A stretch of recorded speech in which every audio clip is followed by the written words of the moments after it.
नमस्कार बच्चों। आज का हमारा अध्ययन का विषय रहेगा स्थानीय शासन। जैसा कि आप जानते हैं कि हमारे राजनीतिक विज्ञान की पुस्तक में 8वां जो पाठ है वो स्थानीय शासन का है। तो चलिए आइए जानते हैं स्थानीय शासन के बारे में। बच्चों, नाम से ही जैसे स्पष्ट है स्थानीय शासन, इसका अर्थ क्या है कि गांव और जिला स्तर की सरकार को हम स्थानीय सरकार कहते हैं, स्थानीय शासन कहते हैं। और इसकी मेन बात क्या होती है, मुख्य बात क्या होती है कि इसमें लोगों की प्रत्यक्ष भागीदारी होती है। वैसे तो हम बात करते हैं कि आज का जो युग है वो अप्रत्यक्ष लोकतंत्र का है, जिसमें हम अपने प्रतिनिधियों के माध्यम से शासन करते हैं। लेकिन बच्चों, स्थानीय शासन सरकार का शासन का वो हिस्सा है जिसमें लोगों की प्रत्यक्ष भागीदारी संभव हो पाती है। इसके बाद इसका विषय क्या होता है, स्थानीय शासन में हम कौन सा विषय शामिल करते हैं। तो स्थानीय जो शासन है उसका विषय है आम आदमी की समस्याएं और आम आदमी की रोजमर्रा की जिंदगी से जो चीजें जुड़ी हुई हैं। रोजमर्रा की जिंदगी, घर, कुआं, गली, सड़क इत्यादि। स्थानीय शासन आम आदमी के सबसे नज़दीक का शासन है। बच्चों, आप और मैं, यदि हमारी कोई गली मोहल्ले की समस्या है तो हम अपने नज़दीक के जो प्रतिनिधि है उसके पास जाकर के उसके समाधान के लिए कह सकते हैं, बजाय कि एमपी या मुख्यमंत्री के पास जाने के बजाय। तो स्थानीय शासन का जो एक फायदा है वो ये है कि स्थानीय शासन आम आदमी के सबसे नज़दीक का शासन है। इसके बाद बात करते हैं स्थानीय शासन का महत्व क्या है। तो बच्चों, स्थानीय शासन लोगों की, जैसे मैंने बताया अभी कि स्थानीय शासन लोगों का सबसे नजदीक का शासन होता है। तो इससे समस्याओं का हल बड़ी तेजी से और बहुत ही कम खर्च में हो जाता है। आम आदमी का, आम नागरिक का संबंध अगर हम बात करें केंद्र सरकार या प्रांतीय सरकार के प्रतिनिधियों के मुकाबले स्थानीय जो सरकार है उससे ज़्यादा जुड़ाव होता है, उससे ज़्यादा जो है लोगों का संबंध स्थानीय शासन के प्रतिनिधियों से होता है। तो अभी हम बात करेंगे कि स्थानीय शासक जो विषय हमारा स्थानीय शासन है इसमें मुख्य बिंदु कौन कौन से रहेंगे जिनके ऊपर हम चर्चा करेंगे। तो पहला है स्थानीय शासन का महत्व, कि जिस पाठ को लेकर हम बात कर रहे हैं स्थानीय शासन, इसका महत्व क्या है।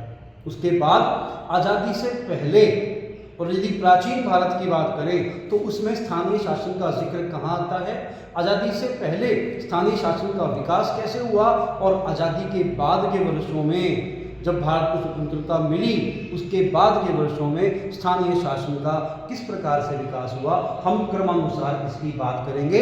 और बच्चों, कहना यहाँ पर बहुत ही जरूरी होगा कि भारतीय संविधान में स्थानीय शासन के विकास के लिए जो भूमिका 73वें और 74वें संविधान संशोधन ने अदा की उसके बिना तो स्थानीय शासन की बात करना ही बेमानी होगा। तो हम बात करेंगे भारत में स्थानीय शासन के जो विकास के स्टेप्स थे, किस प्रकार से भारत के अंदर स्थानीय शासन का विकास कैसे हुआ। अब बच्चों, अगर हम बात करें कि क्या स्थानीय शासन की जड़ें प्राचीन भारत में देखने को मिलती हैं, बिल्कुल हाँ। हम कह सकते हैं कि प्राचीन भारत के अंदर जो सभा नाम की जो एक संस्था थी उसे हम स्थानीय शासन की शुरुआत कह सकते हैं। चलिए, इसके बाद हम आते हैं कि जब भारत के अंदर ब्रिटिश राज था तो उस समय पर जो स्थानीय शासन की शुरुआत मानी जाती है वर्ष 1882 में, जब लॉर्ड रिपन भारत के वायसराय थे, उस समय पर भारत में एक स्थानीय शासन की शुरुआत हो जाती है। अब उस समय इनको क्या बोला जाता था बच्चों, उस समय पर इनको स्थानीय बोर्ड या मुकामी बोर्ड या इंग्लिश की शब्द की बात करें तो लोकल बोर्ड के नाम से इस संस्था को जाना जाता था। इसके बाद में जो भारतीय राष्ट्रीय कांग्रेस 1885 में बनती है और भारतीय राष्ट्रीय कांग्रेस ने इसके बाद के वर्षों में मांग उठानी शुरू करी कि वो स्थानीय शासन की जो संस्थाएं हैं इनको और ज़्यादा अधिकार और ज़्यादा शक्तियाँ दी जाएं। और धीरे धीरे जब समय बीतता है और वर्ष 1919 जो government of India act Bharat में आता है और इसके द्वारा जो है कुछ ग्रामीण संस्थाओं का, कुछ स्थानीय शासन की संस्थाओं का निर्माण किया जाता है। और जो इसके बाद गवर्नमेंट ऑफ इंडिया एक्ट 1935 आता है, उसमें भी क्या किया गया कि ये जो प्रोसेस थी, ये जो एक प्रवृत्तियां थी, ये जो एक हैबिट अब बन चुकी थी, धीरे धीरे इसका भी विकास होता चला गया और ये संस्था अपने विकास की ओर अग्रसर होती है।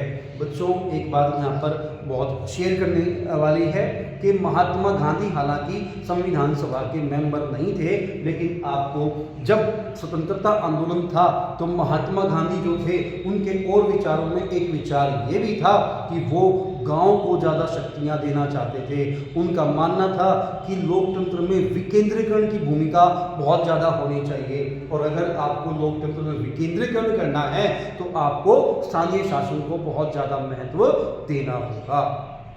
तो चलिए हम बात करते हैं कि स्वतंत्र भारत में स्थानीय शासन का विकास किस प्रकार से हुआ।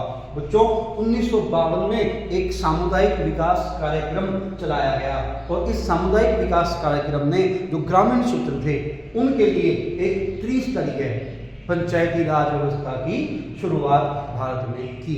अगर हम बात करें कि भारत में कौन सा पहला ऐसा गांव था, तो राज्य था, तो बच्चों राजस्थान के अंदर एक गांव था जहां पे इसकी शुरुआत होती है स्थानीय शासन की। सबसे आज़ादी के बाद जो सबसे पहले शुरुआत मानी जाती है वो राजस्थान के एक गांव से मानी जाती है स्थानीय शासन की। नंबर 2, कुछ ऐसे प्रदेश जैसे गुजरात और महाराष्ट्र, इन्होंने 1960 में चुनाव से जो